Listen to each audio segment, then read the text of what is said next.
You're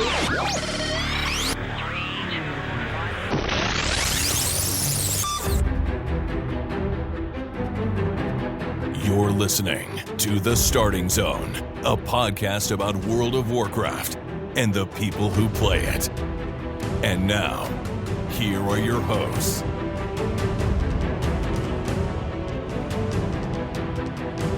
Well, hello and welcome to The Starting Zone, the podcast about World of Warcraft, the people who play it. Today is August 2nd, but you're listening to it on August 5th, 2024, and my name is Spencer Downey. Thank you so much for listening and subscribing to the podcast. I'm joined today, as always, by my co-host, Jason Lucas. Jason, how are you doing on this Friday evening? Oh, Spencer, hello. I'm doing quite well. Another week in the books around the office, and I am headed on vacation this week, so that's why we're recording at kind of a weird time and kind of getting out in front of it, but we picked a great week for a pre-record kind of situation to fall because we got a lot of stuff to cover. It's been a bit of a roller coaster this week. So, I'm excited to dig into this stuff. We're in a good place. Tuesday, Wednesday was a little weird with the event, and we'll get into that for sure. But everything is, firing away at this point. So that's pretty cool. Yeah, things are moving more stable.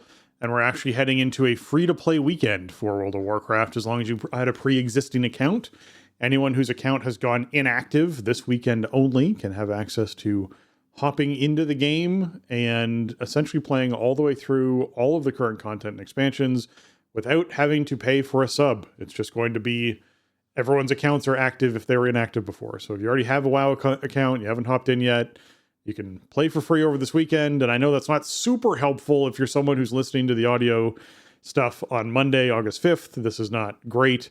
That's why I'm mentioning it top of show, so that it's like, hey, if there's people who actually catch this early enough, you can get on there and check something out if you want. But my guess is a lot of our listeners are currently subbed and playing the game. I know a few of you Probably, aren't. Yeah. And the few who aren't, I appreciate you and wanting to stay up to date on World of Warcraft and what's happening around the game. And hopefully we'll see you back in Dragonflight. Oh my goodness. War Within at some point. Hopefully we'll see you back in War Within. Dragonflight is over. It is gone. Just about, yeah. Yeah, we're at that point. Yeah, and I don't remember if they did a welcome back weekend for Dragonflight. No, I can't remember. And if they did, this one is very comprehensive because it's pretty much just like, you have access to the entire game. Yeah. Go forth and enjoy yourself. And they put out some communication with some tips about like how to get started, how to get back in, or what to do.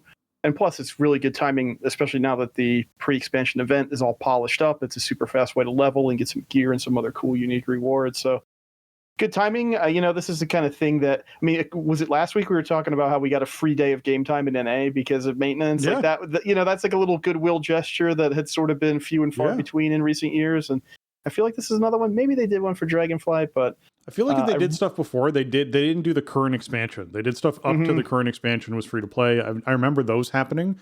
I don't remember something where like you could literally just play as though you had an active sub for the weekend. That's something. Yeah, there's like no restrictions on this, so that's really cool, and it's good timing. I think there's a lot of stuff to go do right now, and I'm seeing a lot of people popping in and playing different tunes and doing all kinds of stuff. So good timing on that. Good.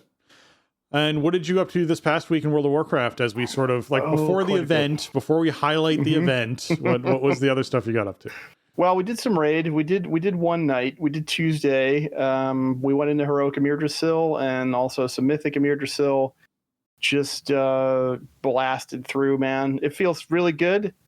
Again, much like Aberrus last week or the prior week, it was 30 seconds, 35 seconds faster than our previous fastest kill on pretty much every fight. It's, it's really where you want the raids to end up at this point in the expansion. Like, this stuff should not be challenging. There's no real prestige left for doing it. If you're still raiding, it's because, you want to hang out with your group and have fun. And also, some specs are in really weird places without their hero talents. And, not everything's not really balanced around level 70 anymore. So, the fact that, the content bar is lower is great. We didn't get any Fearlath starters out for anybody, which is a bummer because we're like really right up against it at this point. There's people who have alts or whatever that, they never just got in there and got it on a strength character. And we only got a couple weeks left. I don't understand why the starter isn't just guaranteed at this point, but that's a whole other story. beyond that, did some keys. It is the weekly, or I mean, as we speak, we're still in the midst of the weekly dungeon event. So I wanted to get some bullion just to, have some options. I did a +10. It was fine. The tuning felt really, really favorable. It was pretty easy. I guess I'm not really going to miss Sanguine after all, but then I did some +8s, and that was just like, we were +3ing everything everywhere, just not even thinking about it, That's how fast we were tearing through those. So that was nice. Not a huge time commitment to do like decently high keys, aspect crest level keys, and then get the weekly done, right? And so outside of that, really pretty much the entire rest of my time was with the event. And most of that was, prior to the big changes that came in last night. So, when the event started, on Tuesday, it was, okay, every 90 minutes, a zone's going to light up. There's going to be 6 objectives that the shard has to do. Once those 6 are completed, the boss spawns. And then there's just mobs hanging out after the boss dies, and you can kill the mobs, but they drop like 1 currency a piece. They don't drop any gear. See you in 90 minutes. Even at that, right, I wanted to check. I think I mentioned last week that I was waiting to see how it felt for leveling with the Troll Warrior. So I took the Troll Warrior out Tuesday to Dustwallow Marsh, which is one of the zones where the event happens, and there was just a giant stack of people just destroying the spiders and the scorpids and the imps and stuff that spawn there. And I'm like, sweet, just start tagging stuff up. That bar just fills up. Cap the Troll Warrior, no problem. Came back on the Nightborn Monk that same day, got that leveled up. Next day, same thing. Just go out to Dustwallow. There's just always the remembered mobs there that, they give a fair amount of XP. They scale up with your level. Just, 20 other people standing in this bog shooting all this stuff. Okay, tag it all up. High Mountain Druid leveled up to cap. Undead DK leveled up to cap. And then Thursday, it started really slowing down. Earlier, in the week, I was getting, I would say, a level every, let's say 6.5 minutes. It was about 5 to 10 minutes per level, all above 50, anywhere from 50 to 60, leveling these tunes up to 70. So the XP was really fast and really simple.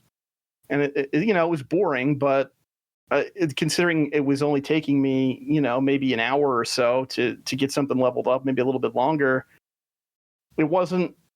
it didn't feel that bad those first 2 days. But then Thursday, I'm like, okay, I want to get the Horde tanks done. Let me get the Tauren Paladin out there. The population just disappeared. There was nobody. I couldn't find groups. I was starting groups that I couldn't fill. By the time we would get a zone, the dynamic spawns, we'd kind of whip them up into sort of a frenzy where there's always something to kill. By the time we would get that far, the event would be spawning in the next zone, and then the whole group would break up and have to start the whole process over. So, man, that was a real drag. But I ended up leveling the Paladin that way, the Tauren Paladin. And then I just had the Blood Elf Demon Hunter was the last Horde tank to cap out. And I was like, I'm not doing this. I'm not standing in Dustwallow Marsh tagging mobs, hoping that more people show up and that more spawns happen. So I started leveling traditionally. I went and started Dragonflight and started doing some quests. And I went to the zone where the Dream Surge is to get the bonus XP. And then I had some stuff to do. I had to do real life stuff for a couple hours. And while I was doing that, they pushed these fixes that we'll talk about. And I said, okay, well, let's see what this is all about. Came back on the Blood Elf Demon Hunter and pretty much immediately hit level cap from about 55 or something, just zooming through. and I was like, well, if this is like that, let's do the Maghar Warrior. Let's just do more warriors. The Maghar Warrior is already 60, so he was done very quickly. It's incredible, and we'll get way into the nitty gritty on it. But I mean, as far as the event goes, my big leveling goals are done. I got the new heirloom ring. I got the mount that changes to a faction appropriate animal, and I got all 3 pets. So I got all the really important stuff done, and now it's just anything else I have time for or feel like doing is a bonus. And yeah, so I think it landed in a really good spot. I was getting utility out of it the way it launched, but it was bad. It wasn't fun or engaging, and you kind of want an event like this to be that way. And so I was getting what I could out of it, but I don't understand how it started in that state and then so quickly changed the way it is now. I don't know. who internally thought it was going to be good the way that they shipped it, or maybe did they just have to ship something and then they could fix it later? Or it boggles the mind, because it went from being such a bummer, just such a, you have this 6-minute window every 90 minutes where something interesting happens, and then you're just tagging mobs, to now there's always something to do in the event. You always feel like you're getting rewarded. And they turned that around so fast, 2 business days, basically. And it went from how it launched and everybody's mad at it to, hey, this is actually a great opportunity to level. I can get all the stuff that I want because I can get enough currency. This feels like a good use of my time. It's like the whiplash is just incredible in this situation. Yeah, it's it's certainly a great time investment. If you're someone who's looking to like, hey, what do I want to do right now in World of Warcraft? How do I want to spend my time? This is it, man. Like, if you want to level up characters, if you want to get your special faction quests done to be able to get your heritage armors, that's the word I was looking for. You want to get your heritage armors? This is a great time to level up some characters and get some heritage armors. This is a great time to dive into that stuff. It feels substantially more rewarding to me than Remix did. It just does. The speed at which you're leveling, the speed at which stuff is happening feels more rewarding to me. And it's happening on a character that feels more like a live character, because we still aren't really 100% sure what it's going to feel like to have the Remix characters rolled over into the live game, and where they're going to be at, and what gear is going to be at, and what the gear is going to look like, and how the character is going to feel, and like what that transition is going to feel like. Whereas in this case, what you're doing feels exactly like, right? This is the live game. So if my character gets this upgrade, that upgrade isn't going to go from having, 400 speed on it to having some other random stat, or just be grayed out and no longer useful, or like whatever that ends up being. Like we don't, that transition is going to happen at some point, and I just feel like this is the better version of this for me. And I say for me because it's for me, That's my opinion. They told us, they're going to outfit your Remix tunes in like appropriate gear, but is that going to be 480 plus? I mean, that would be nice. That's what they should do, is make it be the same stuff that you get from the drops in the Radiant Echoes event. But we don't know for sure. It might be like 467 or something, It might be like, hey, get out there and go do some Radiant Echoes. I don't know. Yeah. I think like if you're going from scratch, if you're like, I want to make a brand new character, I think Remix is still pretty comparable, if not still better, especially if you have invested time in Remix already and you have a cloak that's starting. If you have a cloak that's along the way, it probably is. Yeah, but it might be, but I think it's kind of a toss-up, and I think there's bigger benefits for doing it this way, because, like you mentioned, a bunch of stuff right there, right? Like, you have the legit character in front of you. You can go just do your, whatever you want on that character. You're not waiting for it to roll into the main population. Plus, you're getting the event currency all along the way. Yeah. So you're getting progress toward that mount or those pets or gear for another character that you want to level up or what have you. So, I think it was pretty debatable. If you were starting fresh on Tuesday, then Remix was probably still better, especially if you're willing to wait out the other side. But at this point, if you have any like existing character, I think doing the Radiant Echoes is great. And if you're starting fresh, like, you may just want to do that anyway. Again, like in Remix, you're not really learning how to play the character anyway. Not that you're going to learn much in an outdoor event where everybody's just tagging everything, but everything in Remix is about those gems and the gear, right? And that dictates so much of how your character plays and feels. So I don't know. I'm a big proponent of this method. And I mean, if you have a tune above like level 50, it's not a very big investment at all at this point to get it to 70, which feels awesome. That's like, it's not quite pre-Legion, if you remember that one, right? Where you just go to the Barrens and, log in and stand in the inn and you just level up as these demons invade and you get credit for it. You don't even have to tag anything. That was absurd. Korak's Revenge was also like a leveling bonanza. This is maybe not quite that level, but it's still really strong. Yeah, it's certainly real. I don't know. It feels really strong. I'm with you. It's certainly an experience that I think players who are looking to hop into War Within are going to enjoy. It is. So get out there, enjoy that content while you can, and have a good time. All right, let's hop into what's going on this week in World of Warcraft so we can get talking about this a little bit more.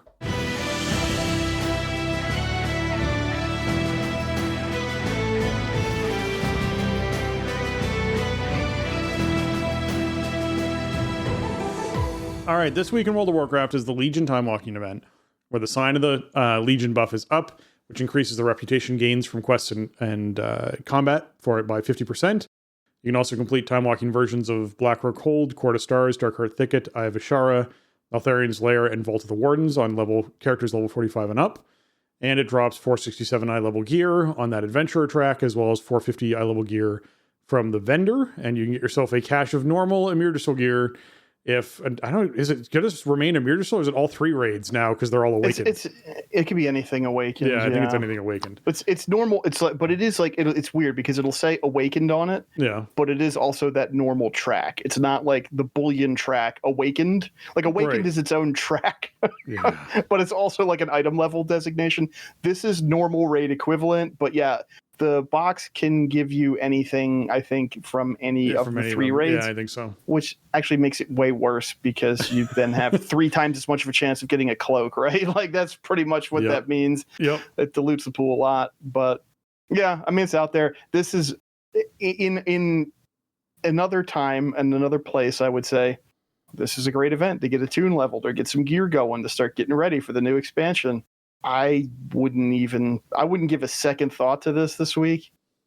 There's no point. Like, you're going to level much faster from Radiant Echoes. You're going to get better gear from it.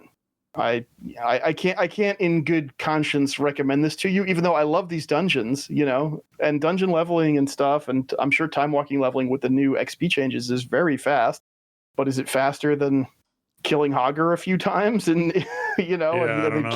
bouncing back and forth between Hogger and Stitches and just filling up that bar and getting the 480s and all that? I don't know. Obviously I love Legion. Time walking are great events in general, but this timing is no good. Just go do Radiant Echoes instead. Yeah, agreed.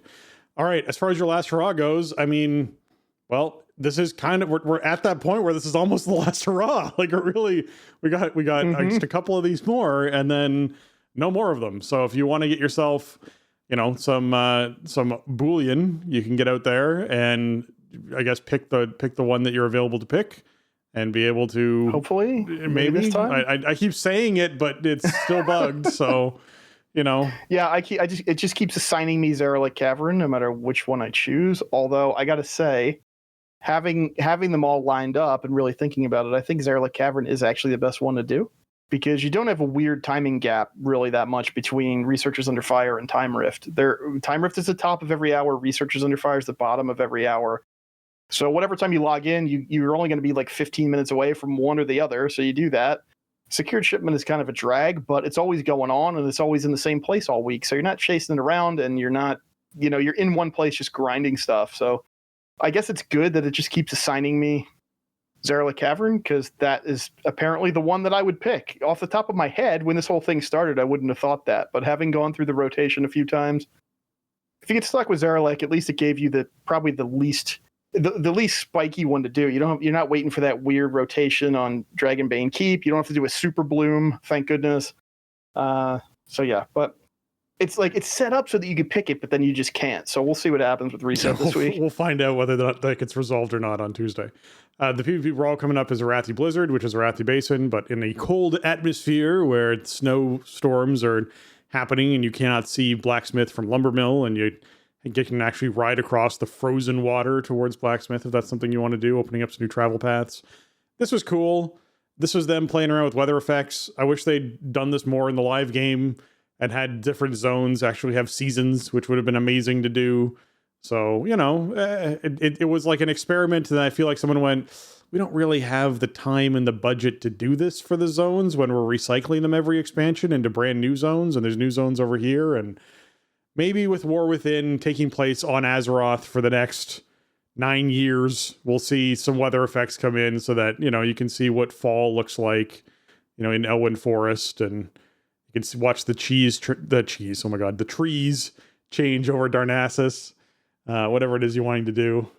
Seasonal cheese in Darnassus, yeah. I wouldn't, I wouldn't really go to Darnassus probably anyway, unless you're talking to a bronze dragon.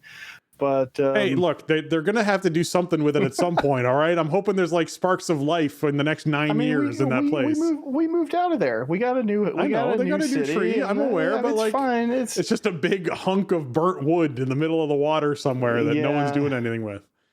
Probably, don't worry. Some satyrs will move in there or something and make it evil, I'm sure. They're going to have something where like the root structure of it collapses into the, underworld, and you're able to travel down through the trunk of that'd be cool. The tree into the underworld that's underneath of it. That's crazy, and all these bad things live in. Yeah, that's totally what's going to happen. All right. Anyways, I think the point here is nobody's really doing Arathi Blizzard this week. Yeah, I was going to say that's if we would stay on track, that's really where we're at. It's just everything. I think it's just going to be the same thing that I say over and over again with this stuff, is that everything this week is just about Radiant Echoes at this point.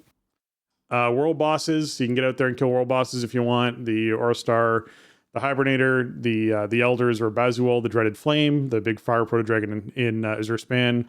Get yourself some Awakened loot off of them. Mythic Plus affixes for this week are Fortified, Storming, and Bursting, meaning that non-boss enemies have more health and deal increased damage. While in combat, periodically little whirlwinds will spawn and spiral out from mobs, and when slain, non-boss enemies explode, causing all players to suffer damage over time, over 4 seconds, and this effect stacks. Fortified Bursting is always kind of a slog, because you got trash, and the trash is that much more dangerous because you're dealing with the bursting aspect of it. It also can be kind of like a Kiss Curse, because the trash doesn't die as fast. So it should be easier for people who normally are like, I cast my 3 spells, everything's dead, are now like, I cast my 3 spells, everything's at 10%, and I can actually slow down my damage, and hopefully stuff doesn't all die at the same time and kill my entire group. So there's some helpful aspects to that. Storming, it can interrupt you and bounce you and do some damage to you if it hits you, but it isn't the end of the world. I feel like this is an okay fortified week.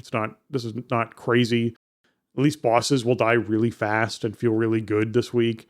You're only dealing with storming on those bosses, which is fairly minor in a lot of situations. So yeah, I think it's an okay fortified week. It just, bursting to me can be a real curse on a group that is not paying attention and forgot it's bursting week. It can be. Yeah, that's true. I mean, for sure, you do have to pay attention to it. I think it is overall. I mean, I think this is a good week. I'm going to rate it a little bit higher than you.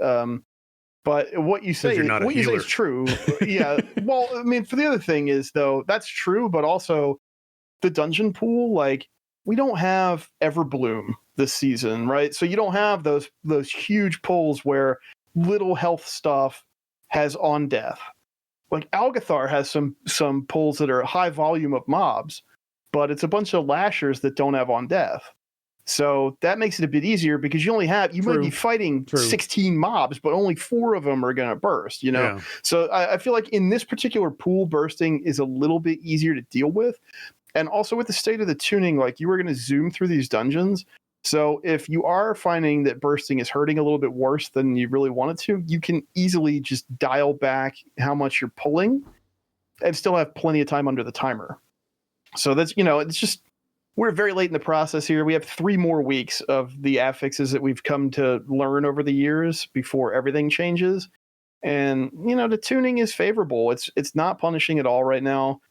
Like, definitely don't kill your group by pulling, 4 packs together and killing them all in the same GCD, unless you have a Master Spell or Revival or something, I guess. But, beyond that, I think you'll be fine. I really think Keystone tuning feels great at the moment. And what this combo in this dungeon pool, there aren't too many like edge cases where you really have to be careful or you're walking into a trap, in my opinion. Yeah, absolutely.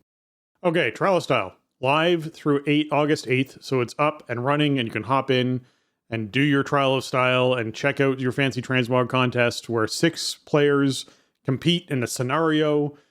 2x2, they're thrown up on stage to compete against each other in a round robin that will determine who has the best transmog for a theme. The themes can include things like, hey, what is your summer wear? What is your beach wear? What is your green outfit? What is your blue outfit? What is your faction pride? What is those sorts of things and themes that they throw out there so the players can get out there, put together a transmog set in I think it's like a 3-minute window before the actual thing kicks off. And then, they're just thrown up on stage. You vote for which ones you like the most. And then at the end of the whole thing, you get currency. That currency, based off of your positioning, And you can just head out there and spend that currency on all the new transmogs that they put out. Now, I don't think any new transmogs this go around, but last go around there was. So there might be stuff you don't have if you have not done this in a while. So be sure you're getting all the new fancy things that they have out there. Yeah, there's a lot of full sets for each armor class, and there's like all kinds of different boots and stuff. Don't forget that your transmog is free through next Thursday, so that's good. You know, transmog adds up, man, especially with all the new stuff that we're getting. And if you're like, you know, you grab a fresh 70 and then you put the Dalaran Defender gear on it, and then you don't like the way that looks, or then you go to the Catalyst and you get your season 4 set, and then you want to mog that or whatever, you know, that adds up. And so you can do that for free this week, which is cool. They also added a feature to this that I didn't notice. This probably is not brand new, but it's just I never noticed it before. So like in Stormwind, for example, when they put the trading post in, they kind of reconfigured where some of the NPCs are. And there is a transmog NPC on the back side of the trading post. And also the NPC that like gives you the intro quest for Trial of Style is there. When people queue up there and then do the scenario, it'll show like the winning transmogs. There's these little platforms around the NPC there, and it'll display them around the NPC in the city. So that's a really nice touch. Trial of Style is awesome. I think it's one of the most fun things they've put in the game over the years. The 6-player thing is a little weird. Like you can do it with friends, but you need like one extra person if you're you're used to doing small group content, right? And you can't do it with too many people. You can queue into it, but it's way more fun to do with friends over voice comms. Again, this is just awful timing. Much like Legion Time Walking, it's like nobody is going to want to do Trial of Style this weekend or whatever, you know, like or throughout the rest of this reset week. Like we just have other priorities, and it's a shame. I mean, Trial of Style only comes around twice a year. It's a super fun, casual thing to do, and a different way to kind of use the stuff you've accumulated on your account. But we're in the home stretch, man. Everybody is in expansion prep mode, and hanging out, dressing up your characters doesn't really fit into that. Well, unless you want to break. Like if you're someone who's like, oh my God, okay, I've now leveled my 9th character. I just need something else to do in World of Warcraft for 15 minutes. Here's a great thing for you to do for 15 minutes in World of Warcraft that is totally not leveling a character. And however, if you are someone who is leveling a character, I will say that at least Darkmoon Faire runs from Sunday, August 4th until Saturday, August 10th. That means that you can hop in and get yourself that 10% experience buff, which most likely works with, the rest of the buffing that we sort of have seen to all the stat stuff. Like I imagine this has to work with the event. And so you'll get 10% more experience with Radiant Echoes event, which is awesome. And people can take advantage of that. It's crazy. It should be very fast to level. Darkmoon Faire also has... go ahead. 10% isn't a lot on its face, but like because the XP requirements have been smushed so much, that is actually like that extra bit of XP on everything you're getting really adds up. And I would think this will apply to Radiant Echoes because it's not one of those, you gain extra experience from killing monsters or something, right? It's just everything you do, you get more XP from. So yeah, I guess the only problem here though is this is the math that you have to do if you really want to min-max. Is it worth the time it takes to go out to Darkmoon Faire and obtain the buff and then go back to the zone that you want to that's active for Radiant Echoes? Is that actually an XP gain in the long run, the travel time? Because it's so fast. I don't know. It may not even really be worth it, but it is available for leveling. It might be worth a shot. Yeah, it might be. But regardless, you're going to get the extra reputation gain as well, that 10% increased reputation gain. You can head out there and do the different events that are taking place, like the Dance for, getting the actual toy from that. You can, kill the Darkmoon Rabbit. You can do the racing that takes place. You can get yourself a lot of tokens and buy yourself a dirigible. You can save up tokens for inevitably what will be a cool Darkmoon Faire upgrade sometime in the next, 5 years that we see, and spend different tokens on that. They even have transmogs you can buy with those tokens. Now, they've been in for a long time, but I haven't mentioned them in a while. That yes, there's a transmog vendor that's there that sells a lot of old tier sets and a lot of old sets. If you want to buy those looks, you can buy those with Darkmoon Faire tokens. So there's a lot to do. that are happening around the fair, and you can enjoy that. And if you just want to AFK on the roller coaster for a while, feel free, right? That's an option. You can do that and enjoy yourself. Yeah. Okay. The Radiant Echoes event. New changes, Jason. Let's let you cover the new changes, because you felt these within the hour of this taking place. I've been like living in this event for better or for worse for most of this week. So, when they first announced it, okay, at the outset, it was like the first week, it's going to be a 90-minute rotation, and Azeroth's memories will bubble to the surface, and you fight them, and then you fight a boss, and then there's leftover memories in the zone, but then, on a 90-minute timer, the next zone the process will repeat. And so that's how it was for the first couple days, and everybody was like, this event is terrible. I hate this. It's 6 minutes, and then I have to wait 90. Like, that's no fun. Which I wasn't totally on that boat, but I understood where people were coming from. There were severe problems with that implementation. It was legit. Okay, the event rolls up. There are 6 objectives in this zone. Once players complete all 6 of them, the boss spawns, and then we're done here for the next hour and a half. It's a bit like overall like Primalist Future, if you've done that in Thaldraszus, where there's like these different points that you have to essentially like capture, and then the boss spawns. It's similar to that, although the gameplay at each of the objectives is more varied.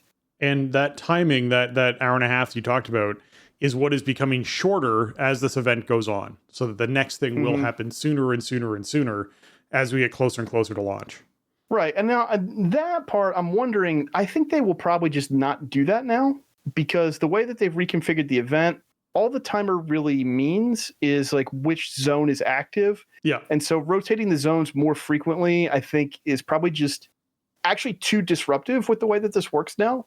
All right. Because you no longer have there's 6 objectives that you have to do and then the boss spawns. It doesn't work like that anymore. What happens is, okay, it's the top of the hour and Dustwallow Marsh is spawning up. And so now, instead of the 6 bubbles at the top of the screen, there's a bar that starts at 100%.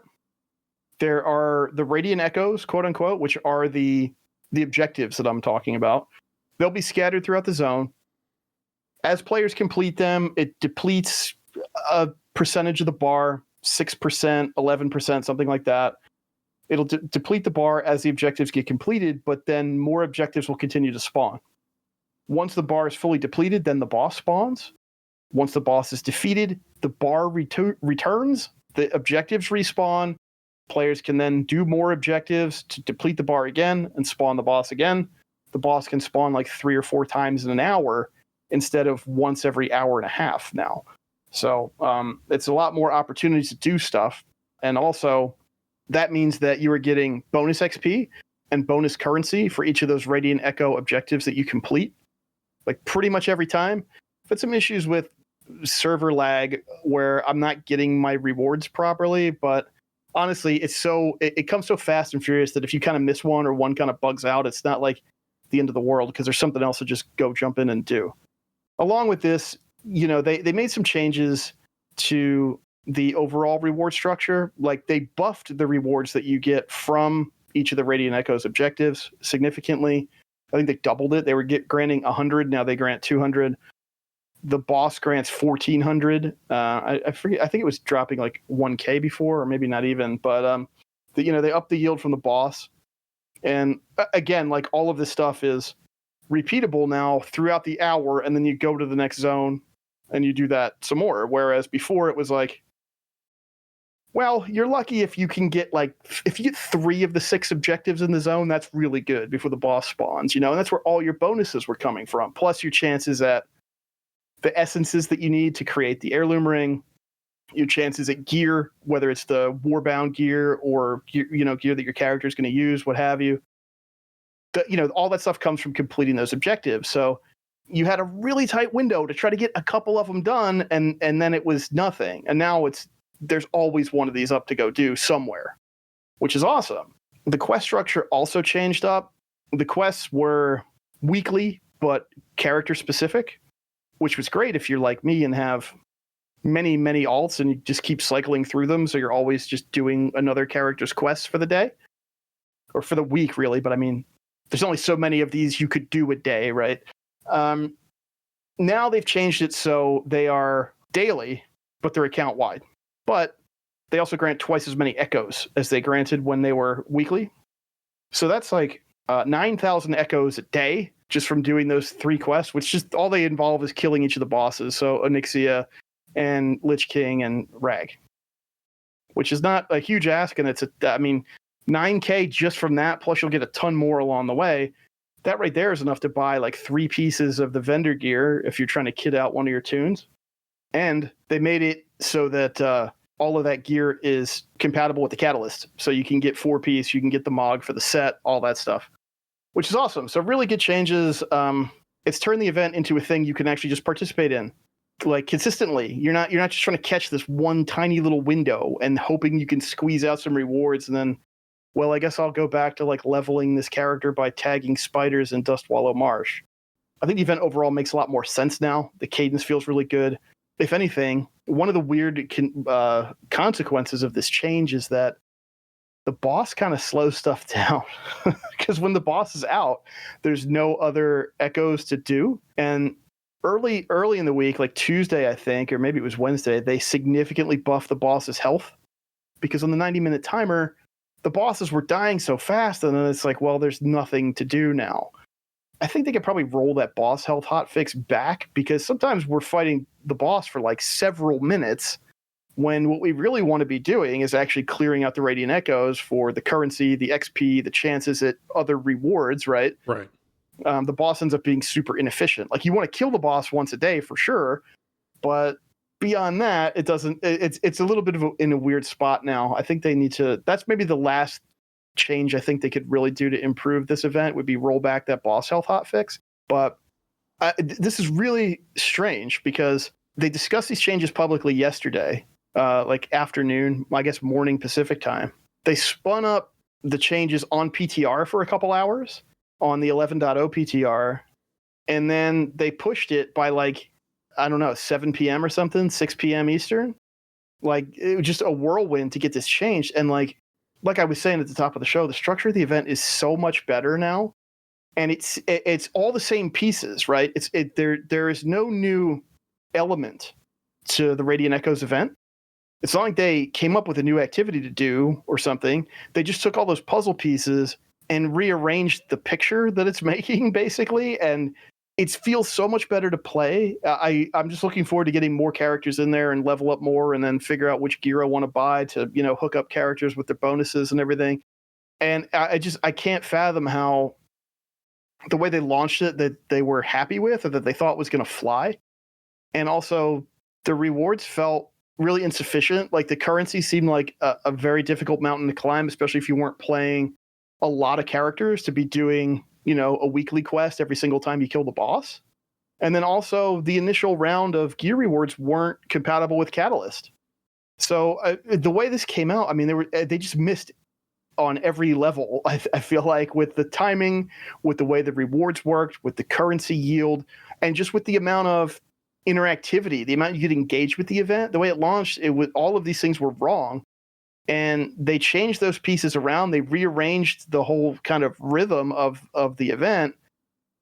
And like I said, it's all the same content, same zones, same objectives, same stuff that you fight and do inside of the zones. And now it is, it's much more intense, right? There's always something to go do. Something's popping up over here. Oh, let me fly over there, fight the thing, click the thing, whatever, do whatever I got to do here. Okay, sweet, got the reward. Mount up, go to the next one, do that, then fight the boss. Okay.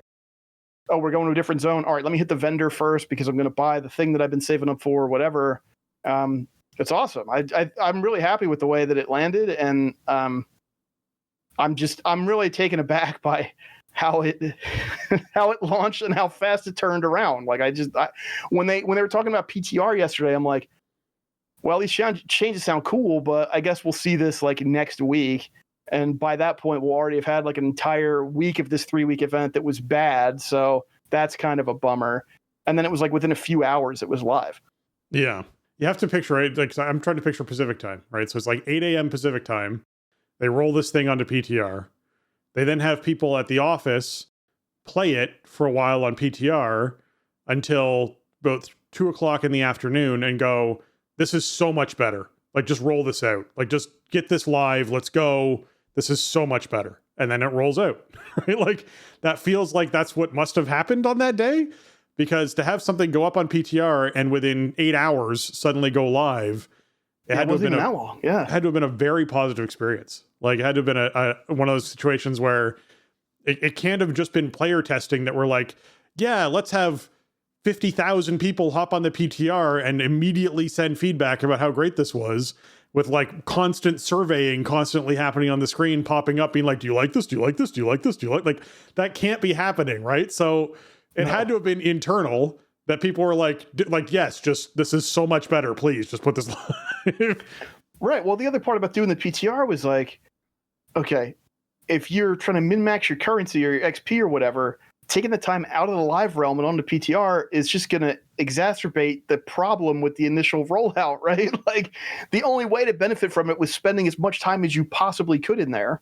And now you can't do that because you're on PTR. But yeah, the PTR process was a super fast turnaround. I mean, Live Ops just crushed it yesterday. It was just unbelievable. But again, I thought we were looking at maybe in 4 or 5 days, we'll see these changes live, and it was a few hours. So I mean, that was just an incredible turnaround on that. I would love to be like a fly on the wall as to how these decisions get made. You know what I mean? I would love to overhear, like, what was the thought process of releasing the event in its release state? Like, is it just that they have to lock something because it has to be localized and whatever, and so it just has to ship, and then once it's out, it's like actually easier to fix? Is it something like that? Because I feel like the drastic turnaround here, like they must have known, right? Like there must have been voices internally who were like, this isn't what it should be. Like this isn't as fun as it could be. This isn't as rewarding as it could be. People aren't going to like this. I have to feel like there were people that knew that. So, I would love some insight into that. Is it the kind of thing where they just got to lock it and ship it and then fix it after it's, after it hits the ground running? I don't know, but anyway, the moral of the story is they saved the event in, about 48 hours, not even. And we got a couple of weeks here left to enjoy it and to take advantage of it. And I think it's in great shape. I actually feel like if they decrease the timer from 60 minutes per zone, I feel like that'll be actually too disruptive. I think 60 minutes is a nice sweet spot because you have enough time to just chill in a zone, do a couple laps, just settle in, find those Radiant Echoes objectives and get them done.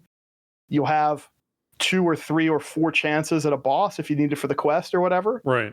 And then at the top of the hour, okay, rotate to the next one, repeat the process. You don't have to hang out there for the whole hour if you don't want to, but that's the way it works. So you can kind of settle into that rhythm of like, okay, I'm just doing a lap. I'm going clockwise around the zone, hitting all the objectives, getting all my stuff.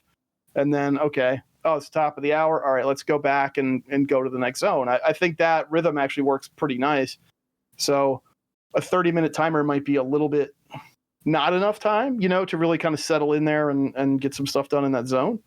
I guess the only thing about that is there is a feat of strength for doing each of the bosses.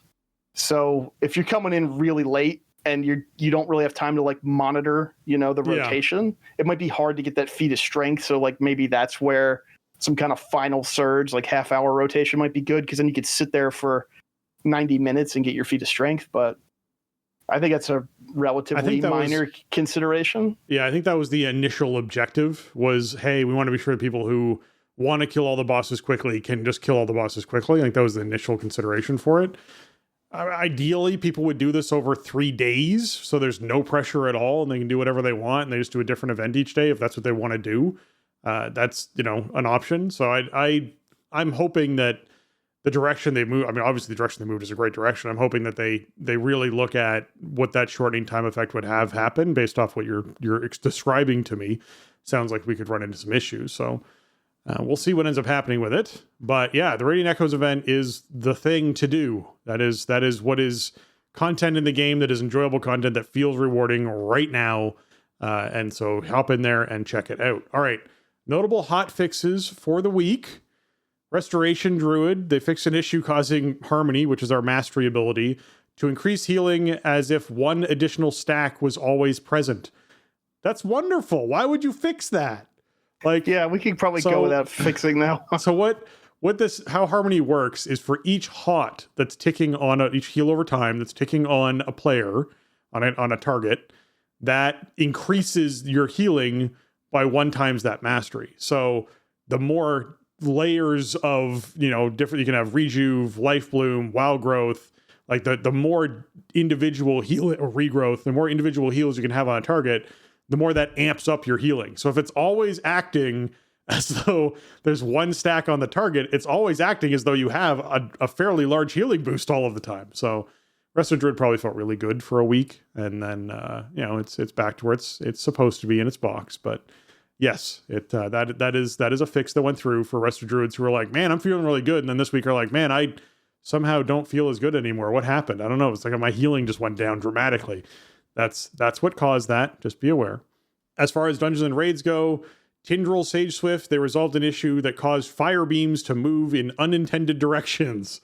It's just that, there's a bit of a laser light show happening there, and they resolved that. Mm-hmm. It's no longer a thing. I hate when my fire beams move in unintended directions. I know. It's dangerous.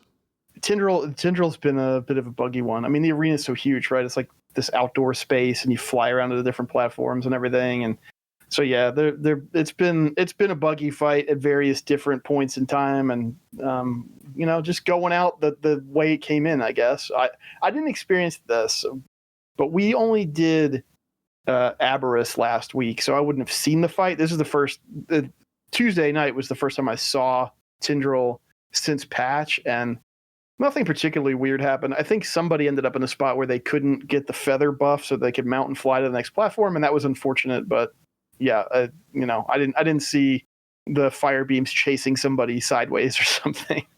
Yeah.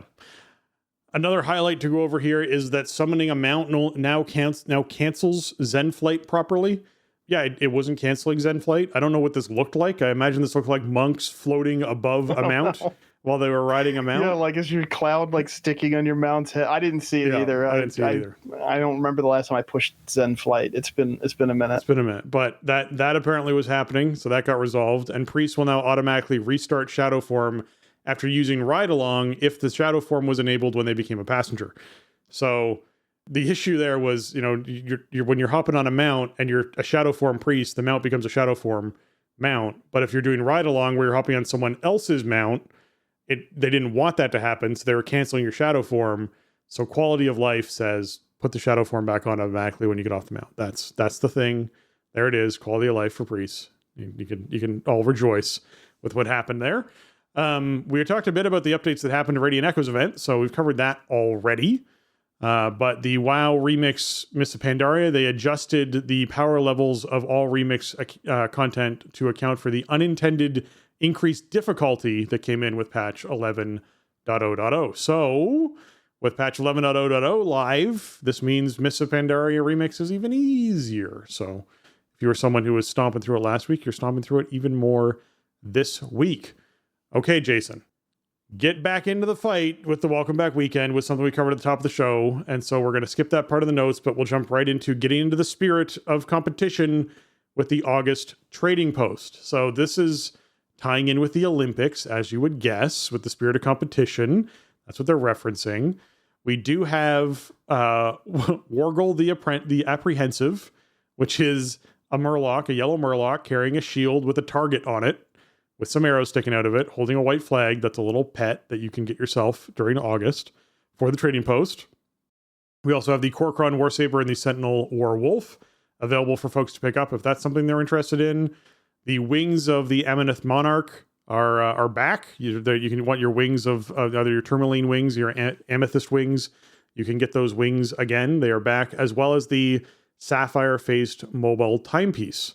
So that timepiece that everyone was like, dude, this is such a crappy monthly reward. It's back. Don't worry, it's back. You can get it. Well, there's a couple of varieties of them now. There's 2 different colors. Yeah, yep. You can buy all the timepieces you want. Yep.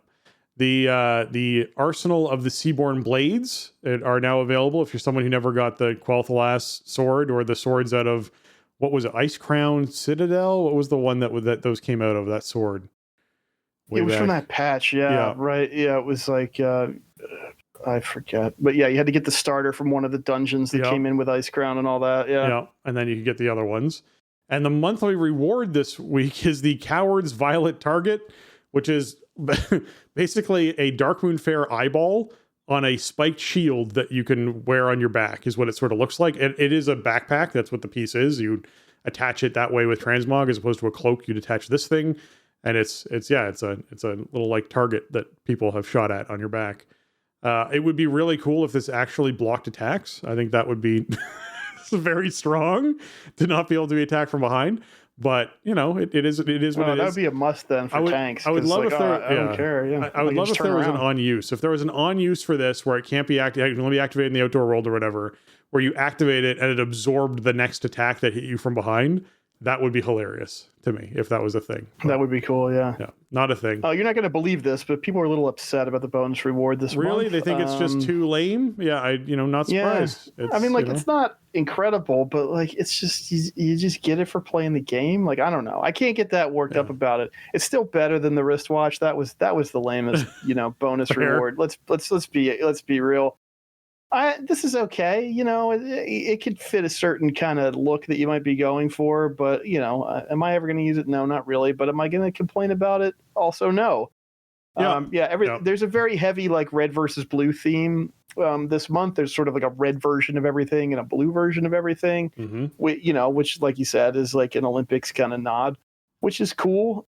It's very easy to get your Traveler's Log progress this month by participating in Radiant Echoes. You get a ton of progress for doing pretty much anything in the Radiant Echoes zones. I got mine all done in I don't know, maybe a couple hours yesterday without even paying attention, just from doing that. So another good reason to be out there doing Radiant Echoes, just get your Traveler's Log done immediately for August. And I got to say, I was looking through this today and in game, looking at the vendor, this is maybe one of the best months I think we've ever had. Wargly is awesome, the Murloc pet. The sort of faction swapped Horde Saber and Alliance Wolf are really cool. There's these hammers, the Storm Hammers that go with if you got the Mog that was the expansion bonus, the Epic Edition or whatever edition that it came with. What was it, last week or 2 weeks ago, they put quests in the game that gave you 4 different color variants of that armor. We had the Stormhammer before, but it only matched the initial color scheme for that armor. Yeah. Now we got 3 or 4 different color schemes for the armor, and now there's hammers to match them all. Yeah. And even if you're not going to match it with that, the hammer just looks awesome, and you get there's a version of it that's just kind of the weapon, it's just big, kind of gnarly looking hunk of metal. And then there's also a version that has sort of this crackling energy all over the hammer face. So you can kind of pick between those. That's really cool. We always the Fireborn and Seaborn blades are cool. Yeah. There's a lot of stuff this month. This is a lot of times the trading post comes out and I'm like, I don't know. I guess I'll spend some tender on something because it's going to go away. So I might as well buy something. This month it's a good thing I got some banked because I want to get a bunch of the weapons are really cool. The Murloc pet, I got to do that. You got to get the Murloc pet. That's the must-have for the month for sure. Yeah. I am glad to see that the thing that we suspected a while back, although not as implemented as well as we'd hoped, is happening, where they're starting to release transmogs that line up with the armor transmogs that they initially put out. Because when they were doing, hey, here's the armor transmogs and here's the weapon ones, and you're like, okay, these are some of them actually clash in color combination. They don't work at all together. That they're finally starting to resolve some of that, because it felt very weird to be seeing that combination take place. So at least now they're starting to sort of okay, here's the other variations on this that actually make sense with those transmog sets, when they're you have to be doing your stuff every month, and even then you won't be able to afford all of the transmogs for the weapons and all of the transmogs for the armors because there's more than the currency can afford. So pick and choose. That was stress for a little while there. Yeah. That was late last year, right? It was fourth quarter of 23. Yeah. And now it's just been with Remix that they put in some of the stuff that actually matches for the class armor and weapons. Yeah. This at least we weren't waiting long at all here because we just got the new color schemes for the expansion bonus Storm Rider armor. It's just I think it was just last week or maybe 2 weeks ago. So I didn't keep us waiting too long to get all that stuff matched up. But yeah, so I mean, those hammers are awesome looking, and they look great with those armor sets. I have a feeling that when players get into War Within and you start meeting some Storm Riders, you're going to go, oh yeah, they're cool. I want to be like them. And then, you'll be able to make your earthen and all that. Like this stuff will look great on an earthen. So just some stuff to think about as you're sort of budgeting your tender for the month. But yeah, I mean, most months I'm just like, okay, I could take or leave literally everything on this vendor. And this month, I don't know, there's at least like 5 or 6 things I feel like I want to buy. So that's really good for me. This is a very strong trading post for me personally. Yeah, well, good. I'm glad you're into it. It doesn't have a lot of things that speak to me other than the Murloc, but yeah, there's certainly some things that people can hop in and grab if that's something they want to do. All right, War Within beta development notes. The upgrade track system for Mythic, the Myth track, is now up to 6. It gets extended even farther. That means that we now go from 623 to 636, as opposed to 616 to 629. So they also bumped that up as well. So it's a higher max item level for folks to have a look at. And yeah, it's going to be some hefty gear. I don't know, that doesn't really mean anything to us numbers wise at the moment, but yeah, I mean, being able to do 6 steps just means that's that much more grind available for power if people are wanting to do it, which I think is cool. And hopefully this also means it's a way of passively nerfing high-end content, because you are allowing players to get that much higher in item level through this track. That is the hope that I'm seeing with this. It's not going to be something shady like, well, it was 4 steps, but now we're going to reduce each step by 1 item level and add 2 more steps. And that's going to be the combined of what the 4 were for the, yeah, I'm hoping that's not the situation. Right. And that it's going to be, an actual higher item level. No, this is just a straight bonus on top of the structure that we've had. I want to slightly correct did I say something you there because the 636 cap is actually for crafted gear. So the Myth track goes a little bit higher than that. I believe it's 639 is the top end of the Myth track. Okay. The final boss of the raid will only drop Myth 4 out of 6. Okay. So if you go by like traditionally how they sort of tune difficulty around rewards, this means you have like 7 item levels or so of extra power you can get on top of what they consider the final boss of the raid to be worth, that's interesting. We haven't seen that so far. Now, there are people that are upset about this because this means you need more crests, and that means you need to grind more. And I'm not sure that I am on board with this complaint. Now, granted, I really only play one character in in-game content, okay? Playing World of Warcraft and making stuff about World of Warcraft is not my job. It is a thing that I really enjoy doing and I have fun with. And if there's one thing I love doing in World of Warcraft, it's grinding up power on my main character. So being able to take my gear and get it even better, to me, sounds good, right? And if I'm through my sort of progression goals, I'm AOTC, I got a couple mythic bosses maybe under the belt, got Keystone Hero done, whatever the equivalent ends up being in War Within Season 1, but I can still log in, do some stuff, get some crests, get even more power, become more efficient, maybe open up some different kind of builds or something for different types of content. Right. To me, that sounds awesome. Okay. I understand that if you need to keep, 4 or 8 or 12 or 16 tunes raid ready for, super high end content, that the amount of crests you need to grind becomes an obstacle. But most of us don't play that way. Most of us have, a character or 2 or maybe 3 that we keep, up to date and really like to play and are good at. And so I think this is a huge boon to the average player, because this is more power relative to the content difficulty tuning, probably, right? If we go by the theory that what the bosses drop is sort of a marker for like about where your power should be, well, you can now get more powerful than the stuff that the mythic end boss drops. Right. And they also bumped up the crafted gear.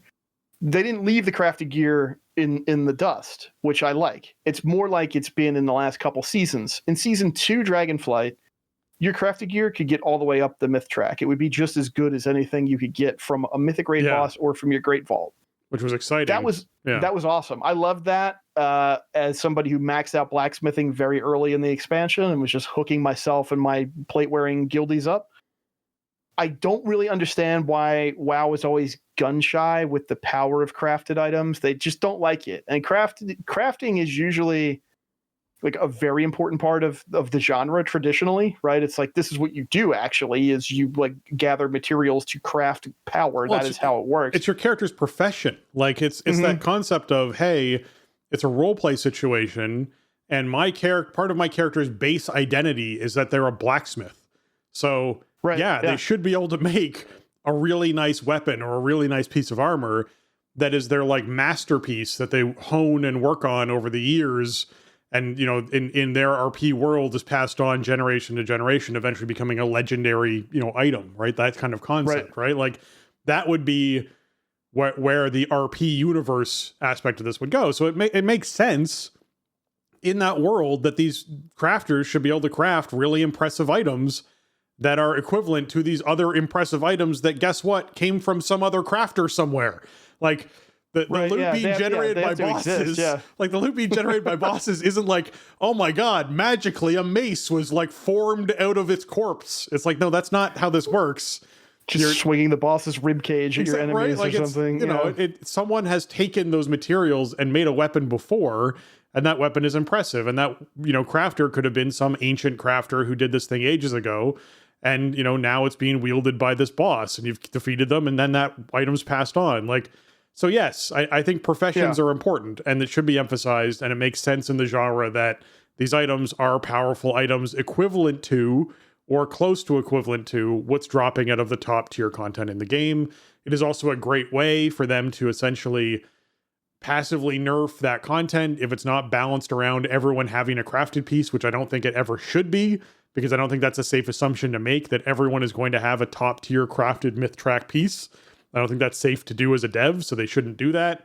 So I think that's a great way to passively nerf it.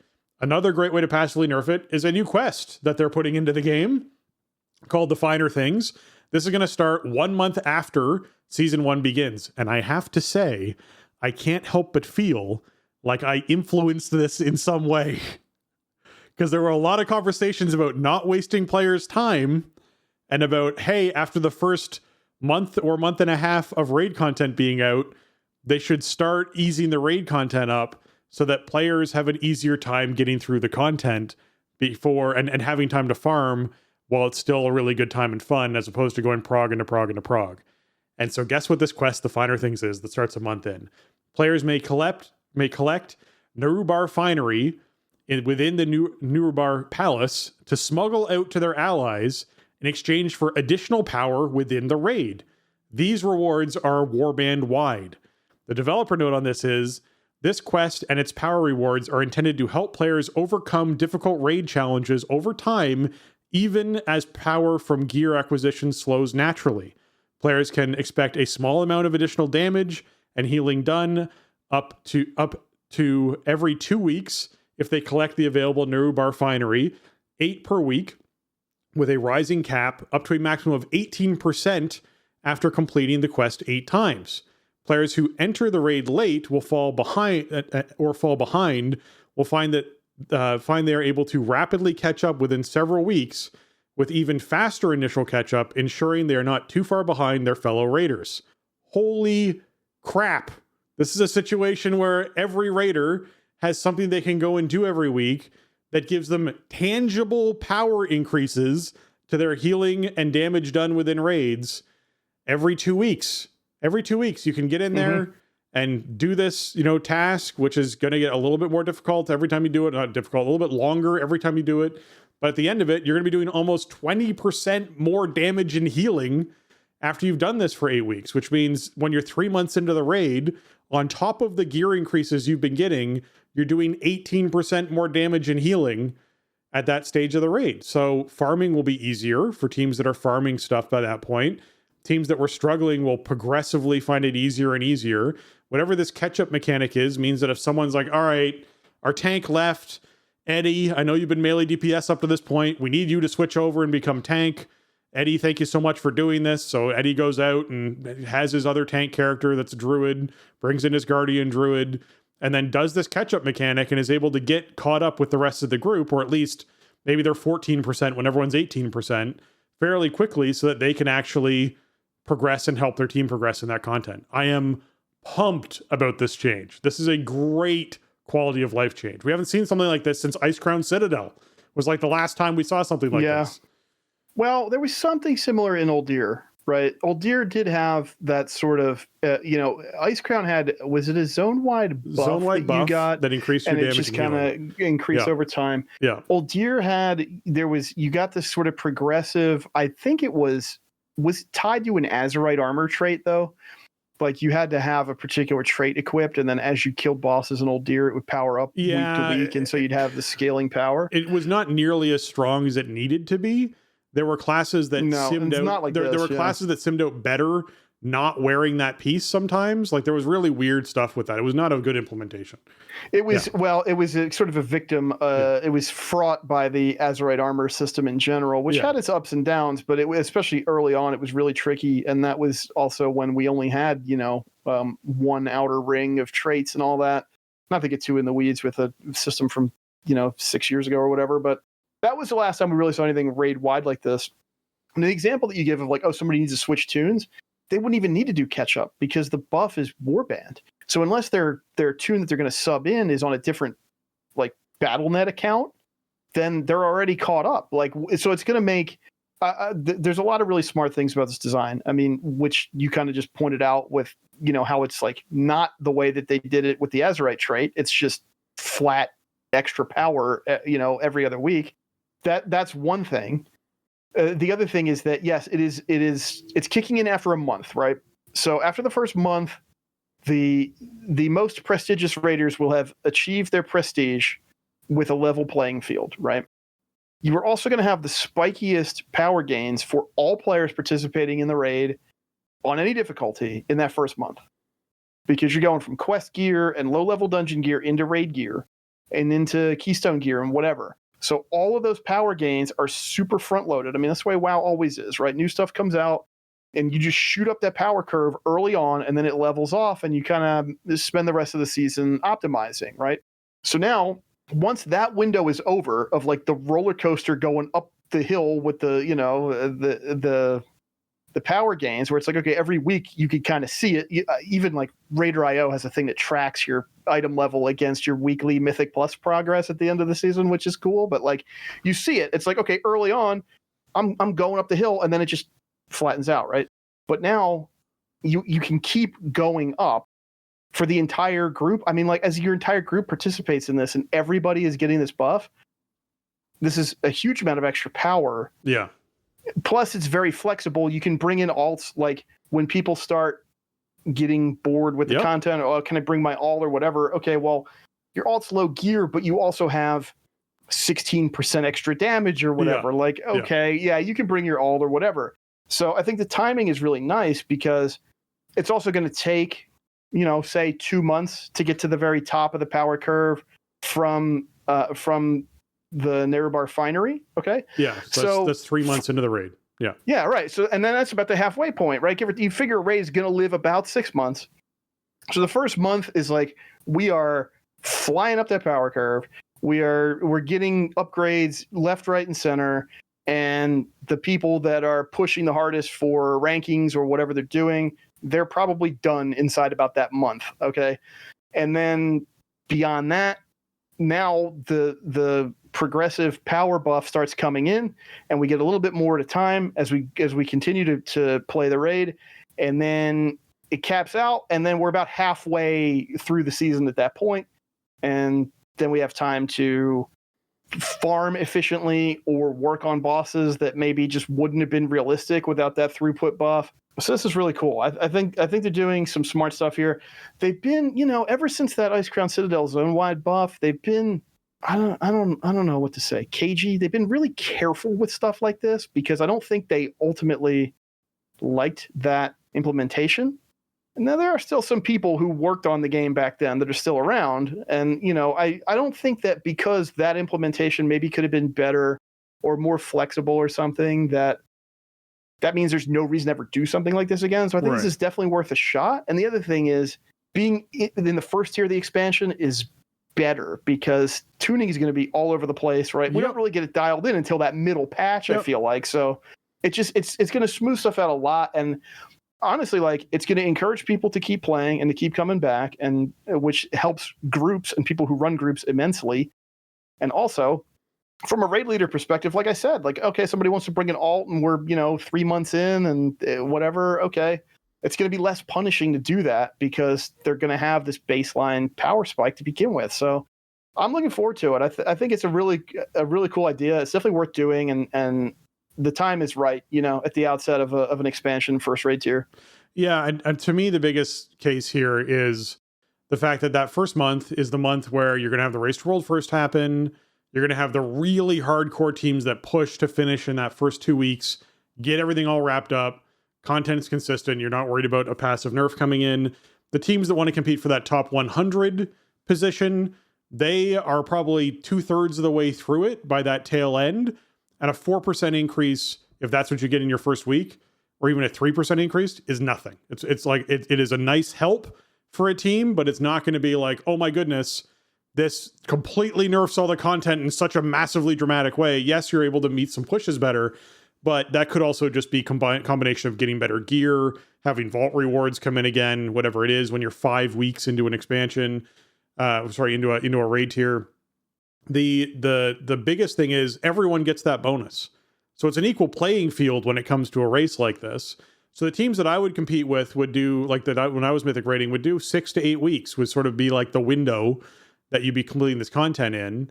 And when it came down to it, like, sure, I would have loved to have had this buff taking place and be able to go, yeah, you know what, every week I put that little bit of effort in, and it means I get 4% more or 2% more, or whatever it is, damage and healing done, which just makes everything a little bit easier to do. So by the time we hit the 3-month point, when we're farming this content consistently, it's now at that point where you're like, oh, this is easy. We can log in 1 night a week.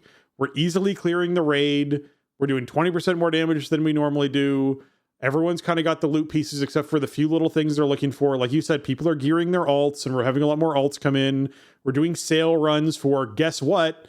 One of the 3 mounts, because that's the other thing we're getting in Mythic runs, where Mythic mount is now increased to 3 mounts per kill as opposed to 2. So that's happening too. So you're doing more sales, more gold gain, which is great in game, so that you're able to then purchase things like the Brutosaur mount when that comes out, and other large mount things that are taking place for folks. Like it's just a good experience for that type of raider as well. So I wanted to be sure I covered. I would love to hear a top end Mythic Raiders, naysaying opinion about this change, because I'd be like, I'm really curious what it is that you have to say that's negative about this taking place, right? Like, yeah, if you consider their other options that they could have done was like, oh, we'll just nerf the content. We'll just reduce all boss health and trash health by 3% inside the entire dungeon every 2 weeks going forward. They could have done that. That could have been the decision they made. And, okay. Would that be something that everyone naysayed about too? I don't know. Like, if you have a naysay about this, like, dicey. Yeah. I like the idea that your characters get more powerful. I think that feels good across the board. Yeah, and I think for a specific reason that I like this implementation better than, say, the Ice Crown Citadel one, is that this is something you earn, right? Like, it may be somewhat perfunctory, right? Especially if you're in a regular raiding group, like, you're going to go in and you're going to do this quest every week, but like, it still is, it's a reward for having invested the time and effort on your character and with your team.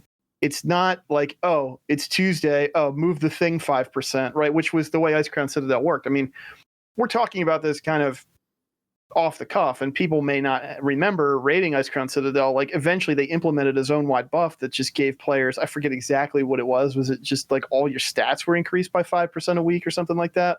And it got all the way up to 30% by the end of that. And you could talk to an NPC and shut it off, but there was no, you did not participate in that process. It wasn't attached to your character in any way. It's just, oh, it's the day for it to go up, it goes up. Yeah.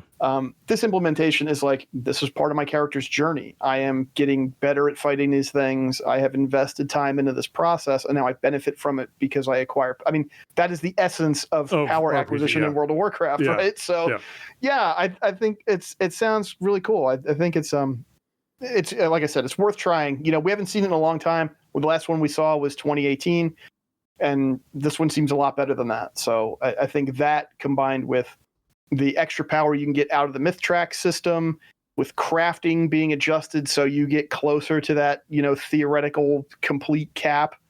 Crafting's not left in the dust. So if you have crafters on your team that can help you out, or you are one, you can fill in those gaps if you have bad luck with slots. Like, all of that stuff means that you're going to be able to either take on progressively harder challenges or just do what you're accustomed to. If you're farming, whatever kind of mode you're in, and just do it more efficiently. It sounds really good.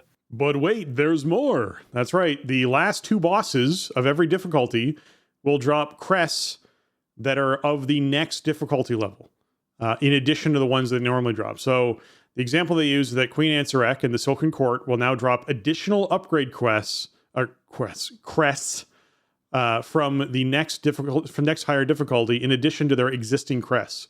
So they'll drop 15 Runed Harbinger crests, as well as 15 Gilded Harbinger crests, which means, hey, your group can then get prepped to move into the next difficulty. The game is literally telling you, hey, now that you've done this, why don't you try this next thing? We're going to start gearing you up towards that and helping you get there. That's exactly what we want from this situation is, hey, you know what? Maybe you're getting something from Mythic Plus that's on the Gilded track, and you're able to get, or the Rune track, and you're able to get the crest that you need for the next difficulty by doing content from the difficulty before it and finishing the final top end content for that. Like, I dig it. I think that's great. I think this is a great change. Yeah. Well, there's one really important thing here too, is that the top end of the hero track traditionally requires the top end crests. So if you were a player who you just do heroic raid, like your basic experience with WoW endgame is, I'm on a heroic team, I log in with my friends, we play and we do heroic raid, and then, I'll do quests or whatever else. I'll play alts and I just kind of hang out. Well, then your gear would get kind of stuck, right? Because you weren't getting aspect crests if all you were doing was heroic raid.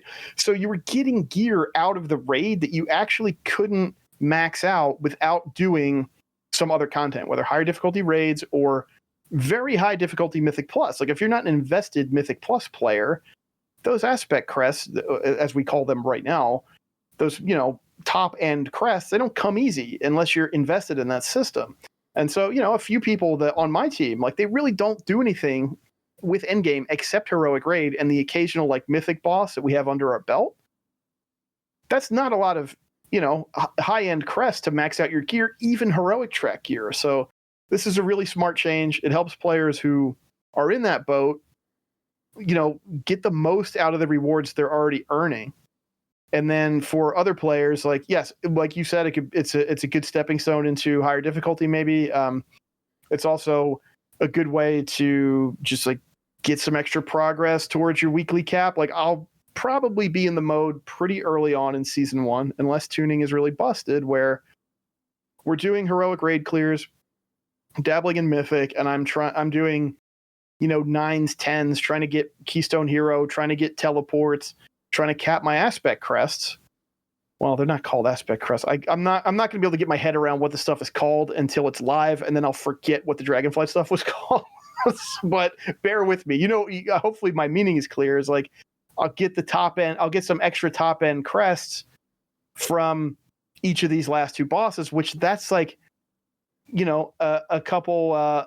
If they both drop 15, then that's like several Keystone dungeons I don't have to do to make progress towards that crest cap, if that's specifically the only reason I'm doing the dungeon, right? So that frees up my time immensely. Like, I really don't like doing Keystone dungeons specifically to earn crests, right? If they're a nice feature of the whole system of like, I'm going to learn the dungeons, I'm going to power up, I'm going to try to get this drop, I'm going to try to get this rating, I'm going to try to time a +10. sweet, look at all these crests I've acquired in the process. But when we get halfway through the season, and it's like, damn, I really need I need to make one more crafted piece, and then I need X amount of crests to max out these 3 slots. What's the easiest, fastest keystone I can do? All right, let me just check Group Finder and queue up for 3 of those in a row. You know what I mean? Like, that's not compared to this. Like, this is what's coming in is so much better than that, because I mean, it's not only that they're dropping the higher level ones, you're double dipping. You're getting the heroic ones and the mythic ones, right? So on heroic difficulty, for example, or normal into heroic. It's incredible. And I mean, how many times since 2016, really, maybe 2017 when it became clear, have we lamented on the show, or I lamented, like, Keystone Dungeons are awesome, but they're really stepping on the rewards from Heroic Raid. It's really making Heroic Raid not feel as valuable or as important as it used to feel. And I feel like, one of the big steps they took towards that in this expansion was adding the unique items, right? The cantrips, as they call them, the stuff that has like a proc or some unique effect on it in combat that only comes from raids. And I think this is another huge step in that direction. This is a great source of crests and a way to kind of break out of that power tier that you maybe are stuck in. So incredible changes, I think, to the overall itemization here at Endgame for myth track items, hero and myth track items with the crest, the crafted gear. This is great stuff. I'm happy to see this come in, and I think it's going to benefit pretty much everybody who participates in any kind of raiding. Yeah, I feel like this is just only a benefit. There's no negative here at all when it comes to handing these sorts of crests out. Again, I don't see anyone being able to complain about this change. I think overall this was like one of the most exciting positive blog posts about the rating systems that we've seen in a while. So that's great to see. So I'm pumped for that. Okay, Mythic Plus affixes changes and updates for the July 31st week, because we keep having these every week. Guess what? There's a new Xal'atath's bargain. This one's Devour. Now, while in combat, Xal'atath tears open rifts that devour the essence of all players. This rift unleashes its energy after 15 seconds, healing all enemies in combat. If the rift collapses, or if it is dispelled, or players receive enough healing, it grants all players. Sorry, I got to start this little part out. The rift collapses if it is dispelled, period. Or the players receive enough healing, granting all players critical strike chance and a maximum health increase, I assume. That's really poorly worded. I'm assuming you dispel this and then you get a big crit buff and your maximum health is increased. I don't understand the players receive enough healing, because I'm assuming this must be either that it puts an absorb on players and you have to heal through the absorb and that breaks it, or they just phrased this really wrong. It's one or the other. Yeah, it's not a great. Your assumption is correct. The wording in this post is not great. Yeah. But yes, that is what happens. Like the Devour it's like a debuff that goes out on the entire party, and it is a percentage of your max health. It's a healing absorb, and it can either be healed off or dispelled. And when that happens, yes, you get a crit and max health bonus. And when it does not happen, I believe it heals the mobs that you're in combat with. So that's really bad. But it is in that kind of vein. I think because of the nature of the dispellableness of the debuff, that people immediately sort of made the connection to Afflicted. And it's like, oh, we're getting rid of Afflicted, and now here's this thing, which is the same thing. I think there's some thread there for sure, but I don't think I really don't think it's that comparable for a couple reasons. First of all, it doesn't add anything new into the battlefield. There aren't separate mobs as a result of this, right? You're fighting what you're fighting. The debuffs go on the players. I think one of the annoyances about Afflicted, as we've seen it in this expansion, is, let's say you're in Brackenhide Hollow, right? And there's a lot of poison debuffs that go out in that dungeon. And it's an Afflicted week. And so what do you do?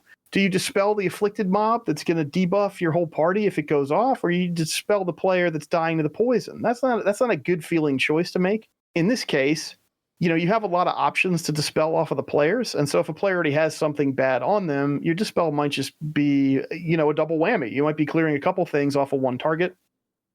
You also have the option of healing. And like a lot of classes have some self-healing, self-healing has been nerfed a bit, and Leech has been nerfed a bit and all, but it still exists.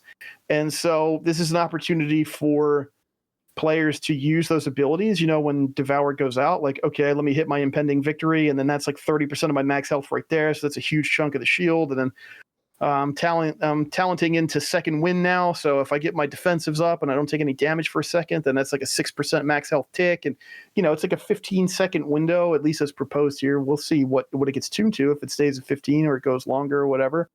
I mean, you could even a lowly like prot warrior could potentially chunk off a 50% shield or whatever in a few globals.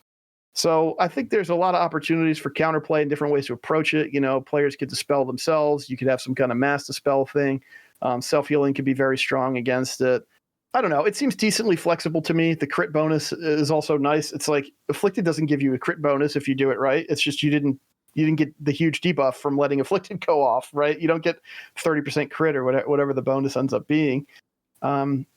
So overall, I think it's okay. Like I think there's going to be a lot of opportunities to counterplay here, and a lot of opportunities for different abilities to shine. You may want to prioritize a more self-healing build or something on a Devour week, whereas on an Afflicted week, there's nothing I can do. There's no talent that I can take as a warrior that means that I'm going to be able to help my group with it, right? Yeah.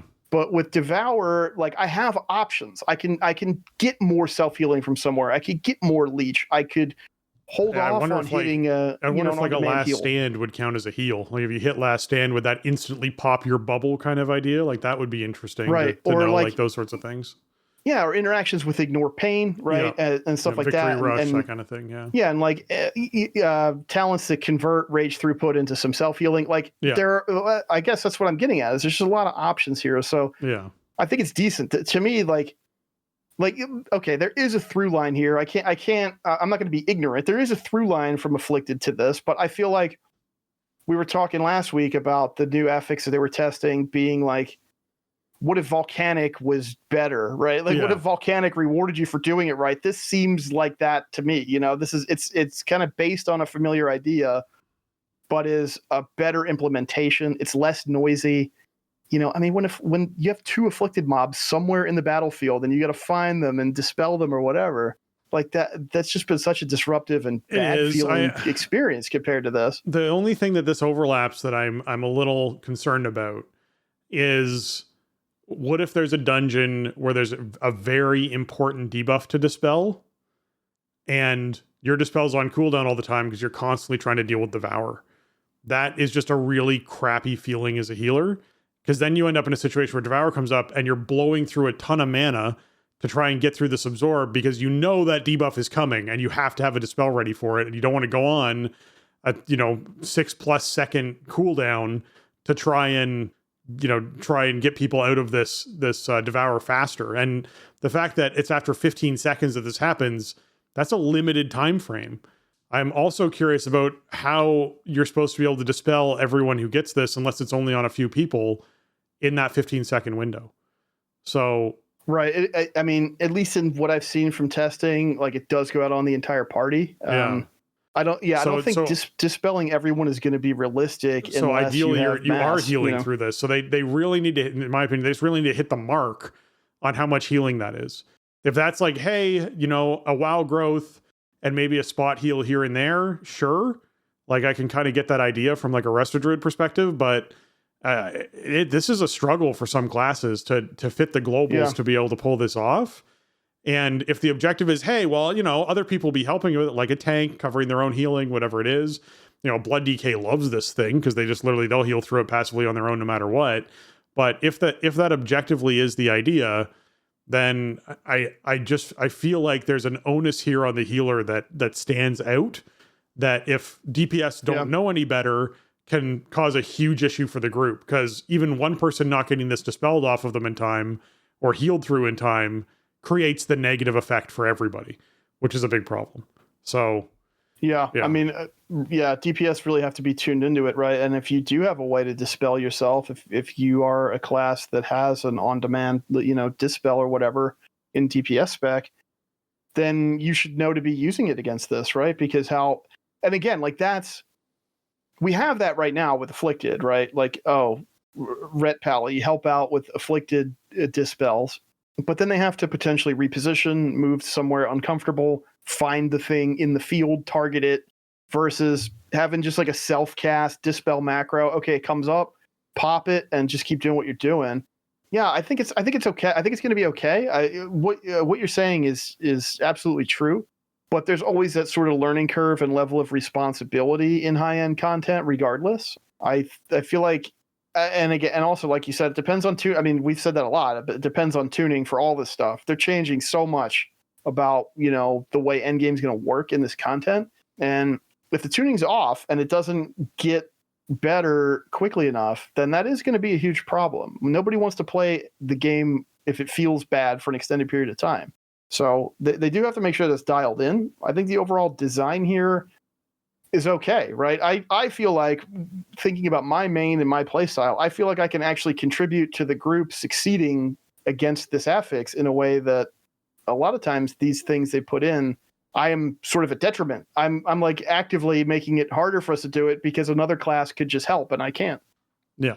Okay. Anyways, moving on from that part, the other part of this Mythic Plus affix update that we got was a whole bunch of tuning to actual like raid content, not raid, dungeon content, right? Mythic Plus content. And a lot of these tunings were, physical damage reduced, but then we started seeing things like, hey, this ability can now be blocked and some other damage reduced. And at the top of the post, it says, thank you all for your feedback on our new Mythic Plus system. As we continue to review community responses for future adjustments, we've made some updates in this week's beta. This week also includes a pass on tank damage intake from many enemies in the dungeons. In other words, hey, you remember that post we put out last week about making tanks tanks? And that's what their role should be, and that's how this should work, and rewarding tanks for using their abilities well? This is what that is. They are going back in and going, yup, here you go. Your tank role is more important. Guess what? If you put up shield block at the right time, you can avoid a really high damage ability now because we've now made that ability blockable. Hey, guess what? This ability now does reduced physical damage, and this one now does reduce physical and shadow damage. So now your tanks are essentially removing some of that spike from the damage that they're going to be taking. They're making it so that the vulnerability from physical damage is reduced by 10% inside some bosses as well, so that tanks are essentially tankier in their role for what they're supposed to be doing with the changes that we saw come through last week and talked about. So I'm glad to see this happening. And Jason, I'm sure you got stuff to weigh in on this. Mm-hmm. Yeah, I mean, this is, we were talking, I think it was 2 episodes ago, we talked a lot about, sort of the texture of combat and maintaining those sort of defined roles in WoW combat and how, important we both think that is versus having more homogenized roles where everybody's just sort of contributing as much damage as they can.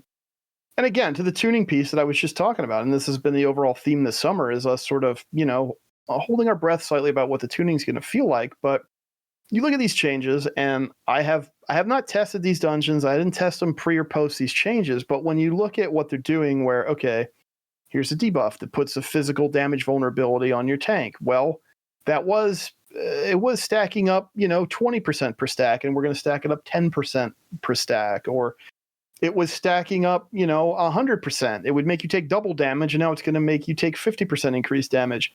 That provides these windows for counterplay, right? Where you can sort of mitigate this damage and you can have these windows of safety that are a bit longer.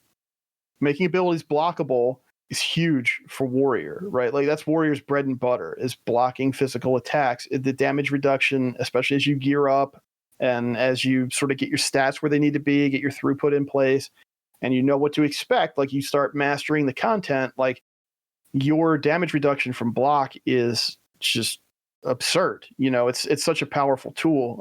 Paladin obviously can also utilize this, not to the degree that Warrior does, but they have a shield and they do block stuff with it. So you have those timing windows where okay, I'm going to hit with this. I can get my block up and take reduced damage. That's awesome. And that sort of helps, I think, with parity with tanks that have more self-healing and more on-demand, kind of, bounce back healing, like DK, for example, but block's not an option for them.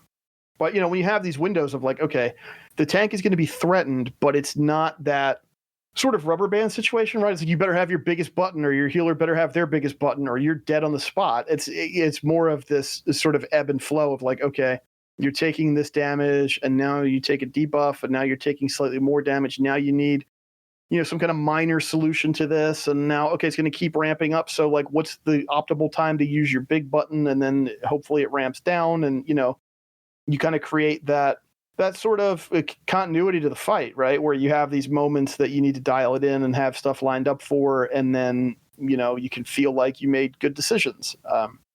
I think these are good changes. I mean, it's hard to look at this stuff as a prot warrior main for life and not be kind of licking my chops here.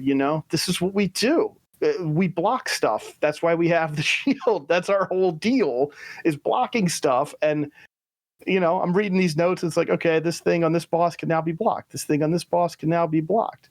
This thing on this boss can now be blocked. This is incredible. It's going to make warriors so sturdy in these situations. And, reducing the vulnerability, the debuffs, the things that make you take increased damage for a time by such a big factor. I mean, they're cutting them in half in a couple of these situations. It gives the combat so much more room to breathe. And so I think it's a good place to start when it comes to trying to kind of reset the bar a little bit when it comes to tuning and the overall pace of combat. Yeah, exactly. All right. With that, we want to take a moment to thank our patrons. They contribute a ton to our show and help us to improve on the content we create. And today I'm giving a special shout out to Alianas, Arajian, James, Kapawi, Max, Pinky, Shorel, and Rager.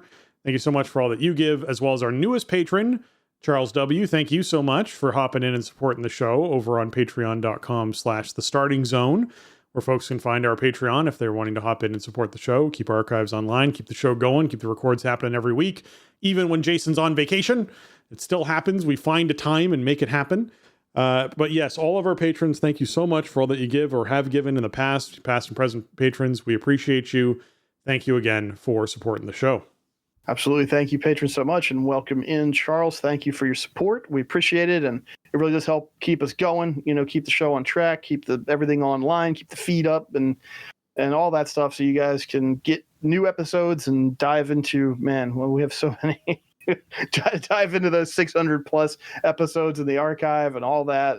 The support makes it all possible. So thank you so much. Yeah. All right. If you folks have enjoyed this episode, another great way to support the show is by leaving us a 5-star review. Those reviews are read here live on the show, and we love reading them because we like hearing from all of you. They help boost us up the charts, help more people find the show. We were ranking way up there this past week as well, which felt really good. This one comes in from Fraser in Canada, entitled Love the Show. Says, I'm a newer listener, but been playing WoW since 2006. Love getting the weekly updates, especially about the Mythic Plus affixes. I don't raid anymore, but I push keys with the limited time I have. I'm 2956 rating right now, trying to hit 3K this season for the first time before War Within.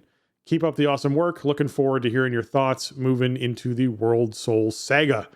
Yes, I guess Saga. I said Saga is probably correct. This was a Saga. That whole thing, it's not one of those. I mean, this review is from a fellow Canadian, it's so true. I think you're entitled to pronouncing the vowel sound however you. Thank you. I appreciate the respect. It's nice. Yeah, that's good. That's between the two of you. I'm not going to weigh in. Well, thank you, Fraser, for supporting the show, leaving us that review, and good luck getting that last 44 points that you need to roll over into 3K. I'm sure you can do it. You got a couple weeks left. You can figure that out. This is a decent week, as Jason said. You might be able to get some more fortified squeezed in there. We'll find out. And, the changes to talents have helped people get a little more buff. You're a little stronger. Maybe you'll get up there. We'll see. But yeah, thank you so much for the review. We appreciate it. Yeah, thanks for writing in. Great to hear from you, and great we could help you out. It's always great to hear. And I think the problem with trying to push any more rating is like, hey, guys, get out of the Radiant Echo. Stop leveling alts. Yeah. Let's go do some keys, Could be. But man, when you're at that threshold, I mean, I think it's a bit of an easier sell. Like, listen, I just need a couple more dungeons and we'll get that 3K. Yeah. You get some people on board with you. But yeah, we're getting down to the wire. So that's I mean, this review is from a couple weeks ago, I think. Yep. So maybe we've already hit the 3K milestone. I hope so. But yeah, I mean, the good thing is, the tuning is very favorable. So I think it's doable for sure. So good luck out there. Yeah. All right, with that, that's going to wrap up episode 643 of The Starting Zone. If you want to check out show notes for this episode or leave us a comment on the show, you can head on over to thestartingzone.com, the official website for the Starting Zone podcast. If you want to contact the show or leave us your feedback or ask a question, you can email us at thestartingzone@gmail.com, or you can reach out to us on Twitter at thestartingzone, or you can join our Discord server, thestartingzone.com/discord. Hop on in there and post away your questions or just get to know the community. Lots of people active in there on a daily basis. And if you want to get your hands on some TSE gear, you can find that over at TeePublic. That's teepublic.com/stores/the starting zone. Check out all the sweet designs on shirts and mugs and stickers and that kind of fun stuff. And Jason, where can folks find you on the internet? The best place to find me is always over on Twitter. You can find me over there at Shieldwald. You can also find me on Blue Sky. It's just Jay Lucas over there. And you can find the video channels at twitch.tv/Shieldwald and youtube.com/Shieldwald. Video has been dormant, but it is about to wake back up. Another week or so once I get back from vacay, and we'll start getting it ready for expansion. So come say hi in any of those places. Very nice. Yeah, my vacation kicks off on the 22nd, so maybe I'll do a little stream over the week that I have off then, and we'll find out. But also, if you're trying to find me, you can find me on Twitter at Spencer_Downey. Blue Sky is at SpencerHD. You can find me on Twitch at twitch.tv/SpencerHD and on youtube.com/@SpencerHD. And with that, for Jason and myself, we want to say thanks for listening and jobs done.